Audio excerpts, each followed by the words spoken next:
Olá, meu vídeo hoje é para você que está desanimada, para baixo, triste, sem perspectiva, cansada, com preguiça, vai de um lado para o outro, não sabe o que fazer, sem norte, sem direção.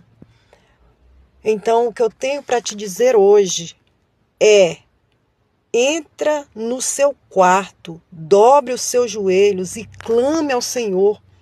Fala com Deus, porque Deus te escuta. Diga a Ele o que você está sentindo, seja sincera de todo o seu coração.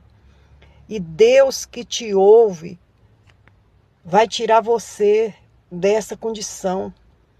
Tem de bom ânimo, porque Deus é com você. Confia no Senhor e tudo mais Ele fará.